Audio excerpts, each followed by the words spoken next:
So today I'm going to speak to you specifically about a new method that we collaborated with Milton on, isolating and cultivating viable adult cortical neurons. So first I'm going to begin with a global perspective. So if we look at the world, there's about 7 billion people in the planet right now, where 1 billion people suffer from neurological disorders. But there's only 81 FDA-approved treatments to date. And if we compare that to a field that's successful at translating therapies, in cancer there are 315 million people, but there are 118 FDA-approved treatments. And so if we look at a temporal map as to why cancer is so successful at translating discovery to therapy, we can see that over the last 3 years they've had about twice as many treatments developed. And so there remains a great need for neurological therapy treatment development, as you have seen that about 1 billion people suffer from these disorders. And so I'm going to use spinal cord injury as a model for demonstrating how we can do this, because that's a field that I'm studying. And if you look more closely at the spinal cord system, the cortical spinal system is the most important voluntary system in humans. And it's important for fine motor control. And under lesions, this system has profound deficits in various models, including spinal cord injury, ALS, TBI, just to name a few. It's also a system that's very refractory to regeneration efforts, and it's taken many, many years for us to understand why this is the case. And to date, even though we've come a long way, there's still not any treatments available in the clinic. This is a major problem.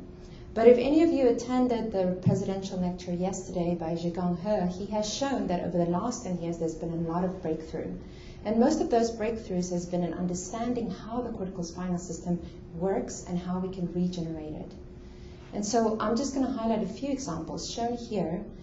This was work that was done in our lab where we showed that the cortical spinal system, shown in red, once you change the environment of the injured spinal cord, in this case we engrafted stem cells into a lesion cavity where the stem cells are labeled in green, these red cortical spinal system or cortical spinal axons can penetrate into this lesion site. At the same time, the axons from the neural stem cells themselves can actually penetrate into the host graft. And this presents a new potential for neural relay networks that can form between these two populations of cells. At the same time, work by Zhigang He's lab has shown that when you manipulate, can you guys see my cursor? Yeah. When you manipulate the intrinsic environment of the neuron itself, in this case what they did was, the first study in 2008 knocked down expression of P10. And they were able to show that these axons can actually regenerate in this condition and extend its axons through the spared host white matter. So we now know that the cortical spinal system is able to regenerate by various manipulations.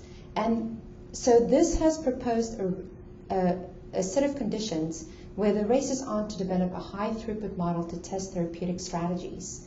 And that's what we're interested in. We're interested in translating findings that we discover into therapeutic models. And a big proportion of that is having the right high throughput system that mimics the right condition. In this case, we want to have a high throughput system that mimics the adult brain. And this will allow us to remove multiple layers of cost, time, and false discovery. And also will allow us to fast track our results toward therapeutic strategies for human implication. And so to date, the systems that have been available to us have not been suitable. The first is the E18 embryonic cortical culture system. And those are embryonic in nature, and they require several days in vitro to establish full polarity. The other is adult dorsal sensory ganglion neurons. They're sensory, and they are unipolar in nature, and they do not have any dendrites. And lastly, the postnatal cortical culture systems are phenotypically different from adult neurons.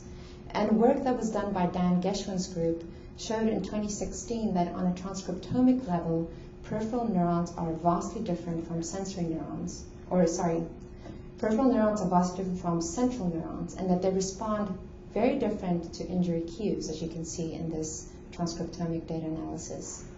So we worked for about 2 years to develop a method with Molteni in order to allow us to isolate adult neurons and then culture them and use that as a high throughput screen to test therapies that we can advance to human application. And here, this is what we came up with. So at first we cultured postnatal day 12 neurons, and we did a side-by-side comparison with the Molteni method and the standardized Worthington-Papin method. And shown here, we're able to culture these neurons, and they're negative for cleaved caspase 3, where the Worthington cells at postnatal day 12 already express cleaved caspase 3, which is a cell death marker. At postnatal day 60, we isolated neurons, and we showed that they express full polarity. They have dendrites, shown with MAP2, and tau, which is very distinct compartments. So we know that these neurons display full complexity that adult neurons do. And if you have more questions about the nature of these, I have a poster on Tuesday that you can come ask me questions about. So we then did flow analysis to determine when we purify and isolate these neurons. The question is, how many neurons can we culture, or how many neurons can we isolate? How many of them are viable, and how pure is our isolation fraction? So I'm just going to focus on the P60 culture because that's really what we're interested in, the ability to culture adult neurons. As you can see here, about 87% of our cells are viable. Can you guys see those numbers? It's a little bit hard to see. So I can't see them myself, so I'll just read it for you. I think this says 87% of the cells are viable, which is this graph here. And if we look at contamination of other cell types that we know are in the brain, if we look at oligodendrocytes, there's about 2% contaminants of oligodendrocytes. I think that says 0.76 astrocytes and 1.3 microglia. So of course, there's no such thing as a perfect culture, and you will always have contaminants, but the amount of contamination is fairly low. I do think it's noteworthy to mention the amount of neurons we isolate at P60 is significantly less than P12, and that's just one of those things that you have to accept. But we get about 100,000 cells from one brain, which is sufficient for establishing high throughput screens. So if we wanted to take this now into a testable method to see if we can discern which treatments are optimal for axon outgrowth, we decided to follow 3 treatments, and this is where the distinction between age really became significant. Because shown here in the day 12 cortical neurons, we had 3 treatment groups that did not really show significant deviation from the control group. But interestingly enough, when we looked at the day 60 neurons, there was a vast difference in response, and our readout was neurite length. So shown here in the treatment 1 group, we had significant increase in neurite length compared to the control, where treatment 3 actually had attenuation of growth compared to control. So this showed us that it's very important for us to focus on the right type of neuron for screening before we can advance to in vivo models. And we decided to then take this treatment and test it in a system that's widely used, such as the sensory dorsal ganglion system. So if we compare just these 2 treatments, the DMSO control and the treatment 1, we can see that the same output was not received. And so we actually saw a decrease in axon growth between these 2 systems. So if we go back to the big picture of looking at how we're going to advance any discovery into some therapy that might advance human life in the clinical arena, it is very important for us to use the right model system. And to date, most of the methods used do not pay attention to that fact.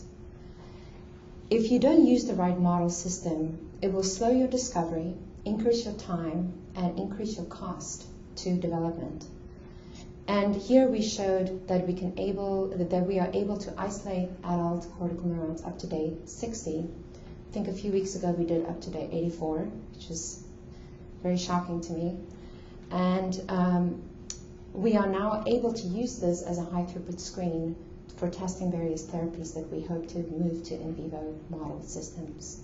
And so with that being said, I wanted to thank my peers in our lab, my PI, Mark Tazinski, and the Center for Neural Repair, and I'll take your questions at this time.